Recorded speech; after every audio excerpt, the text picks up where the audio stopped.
بسم اللہ الرحمن الرحیم۔ السلام علیکم ناظرین، ایک دفعہ کا ذکر ہے کہ ایک بار ایک شاہی باز محل سے اڑ گیا اور پڑوس میں ایک بوڑھی عورت کے گھر جا پہنچا۔ بڑھیا نے اس باز کو پکڑ لیا۔ بڑھیا نے جب اس کے لمبے لمبے ناخن اور بڑے بڑے پر دیکھے تو اسے باز پر بہت ترس آیا۔ اس نے دل میں سوچا کہ اس بیچارے غریب کی آج تک کسی نے خبر گیری نہ کی، یہاں تک کہ اس کے ناخن اور پر بڑے ہو گئے۔ چنانچہ باز پر رحم کھاتے ہوئے اس نے قینچی لی اور اس نے اس کے بڑے بڑے ناخنوں کو اور اس کے بڑے بڑے پروں کو کاٹ دیا اور کہا کہ افسوس، تو کس نااہل کے ہاں پڑا تھا جس نے تجھے یتیم کی طرح بنا رکھا تھا۔ مولانا رومی رحمت اللہ علیہ فرماتے ہیں کہ جاہل اور نادان کی محبت اسی طرح کی ہوتی ہے، کیونکہ باز کے ناخن اور پر ہی تو اس کے کمالات تھے جن سے وہ شکار کرتا ہے، اسی وجہ سے وہ باز کہلاتا تھا،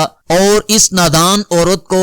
وہی کمالات عیب نظر آئے اور باز کو اس ظالمہ نے بالکل بیکار کر دیا اور کبوتر کی طرح بنا دیا۔ ایک دن بادشاہ باز کو تلاش کرتے کرتے اس عورت کے گھر آ پہنچا اور اچانک اپنے باز کو اس حالت میں دیکھ کر رونے لگا، اور وہ باز اپنے پروں کو بادشاہ کے ہاتھ پر ملتا تھا اور زبان حال سے کہہ رہا تھا کہ میں نے آپ سے علیحدگی کا انجام دیکھ لیا اور اپنی بڑی غلطی کا مزہ چکھ لیا۔ مولانا رومی رحمت اللہ علیہ اس واقعہ سے نصیحت فرماتے ہیں کہ یہ دنیا اسی جاہل بوڑھی عورت کی مانند ہے کہ جو شخص اس دنیا پر مائل ہوتا ہے وہ بھی اسی طرح ذلیل اور خوار ہو جاتا ہے۔ جو شخص کسی جاہل سے دوستی کرتا ہے اس کا وہی حشر و انجام ہوتا ہے جو اس شاہی باز کا اس بوڑھی نادان عورت کے ہاتھ سے ہوا۔